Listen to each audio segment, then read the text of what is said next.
What's going on, guys? Coach Z coming at you guys with a probably one of my very first videos, full videos here. Once again, just want to thank you guys for showing up.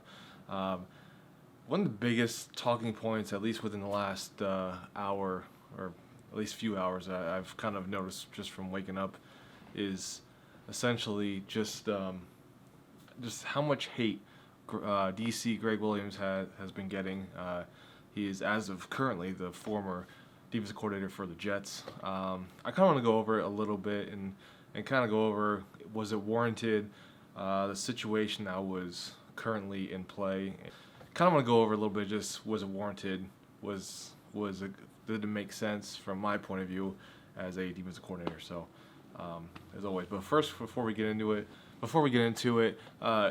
it's kind of ironic. Greg Williams has always kind of been interesting to kind of follow as a coach and also as a defensive coordinator a little bit. Me being from Missouri myself, I grew up there. It's kind of weird to kind of like look at Greg Williams in a different light like this. So I'm trying to not go easy on him whatsoever. So if you guys don't know, Greg Williams is actually from Excelsior Springs, Missouri. He's kind of coached a couple of different high schools in Missouri. Then obviously he's kind of been all over the NFL as a defensive coordinator and position coach, you name it. It just seemed like he's had a very, very kind of almost had a chip on his shoulder ever since he left Cleveland. So it's kind of interesting to see everything that he's kind of gone through as of late. So let's get into checking the play here real quick. All right, so kind of before we even get started here, I know I got to do this on YouTube a little bit, but this is kind of some of the stuff that I've been seeing a little bit. I know everyone's kind of been talking about exactly how the Raiders and Jets, this whole thing has kind of blown up out of proportion a little bit. I just kind of wanted to kind of like talk you guys through a little bit, kind of show you exactly the stuff that maybe I see as a coach personally. So as you guys see, it's, you almost have a kind of a weird version of trips here, almost like a 3x1. And realistically, you can do so much with this. You're usually probably going to see a multitude of things. You're going to see a couple of guys, probably you may see a deeper route, intermediate, maybe another intermediate, and then you may have a short route coming out from the running back or just be an extra blocker. Who knows? Typically, if you see trips and then or 3x1 in general, it's that typical, deep, intermediate, short route type of combo. So now the one thing I don't get, obviously, the big thing I always tell people in general is always got to look at the situation. So currently we're 3rd and 10, 13 seconds left in the game. The Jets are up by whatever you want to say the situation is or however you want to interpret it. It's fine. I get it. It's weird to me when I really sit here and I look at this. The one thing I see wholeheartedly is, all right, you got the corners off. One corner is off about almost 15 yards off in some cases, pretty close to it. And then you got the other corner about 8 yards off. So the depth of the corners are okay. The safeties are cheating in a little bit. So this is almost the same level as the deepest corner here, which is kind of unusual.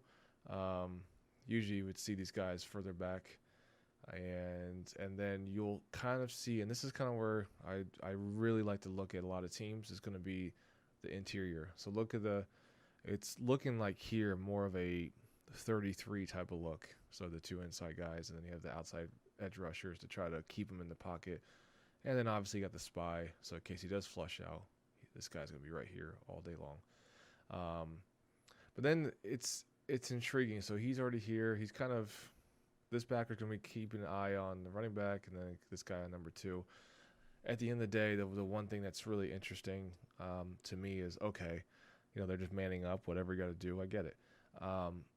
But the thing that's kind of confusing me is, why would you line up a kind of a shell look in general when you could just go to cover 0 first and then back out if you had to, play event look or whatever you have to do. So this is something that, to me, and just see how these guys kind of move around. All right, safeties are coming up a little bit. Now this is kind of where I'm like, wow, this is gonna look bad.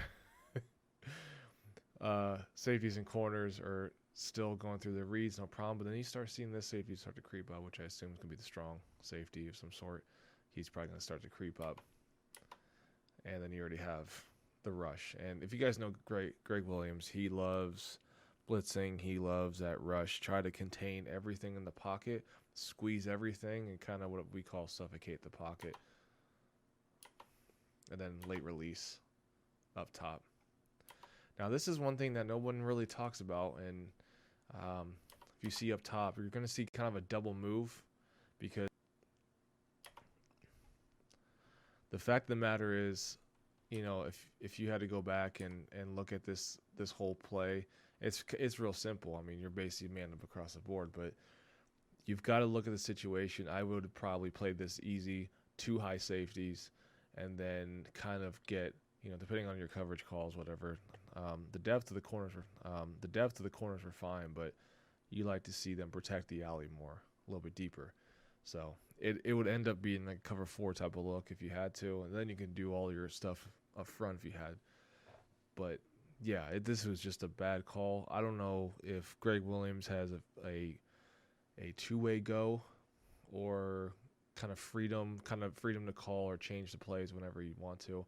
That's kind of, you know, at least for the DBs, you really do need that. But it just did not seem like these guys had any choices whatsoever. But hey, they paid for it. So thank you guys.